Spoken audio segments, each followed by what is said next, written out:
Là, je pense que j'ai à 250 mètres, on était large en perte de vitesse et j'étais obligé de lancer. J'avais peur que ça arrive de l'arrière et que ça déborde et que je puisse carrément pas du tout sprinter. Mais voilà, ouais, j'ai pas d'autre chose à dire. On vous sent déçu, mais le point positif, c'est que les jambes sont là, quand même. Oui, les jambes sont bonnes depuis un petit moment, depuis le début de ce Tour de France. Après, je suis bien évidemment frustré et on mérite mieux. Après c'est le Tour, c'est difficile et voilà, c'est pas mon premier non plus. Je sais qu'il y a des moments difficiles et là, je pense que, en tout cas pour moi, depuis ce début de Tour, c'est pas folichon, c'est même plutôt nul pour être honnête. Et voilà.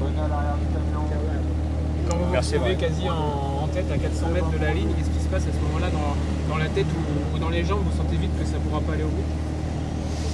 Bah ouais, je sais que c'est trop tôt, j'essaye d'attendre au maximum. Je pense que déjà à 700 mètres, j'étais en 3e position et je croisais les doigts pour que mes collègues arrivent à tenir le plus longtemps possible et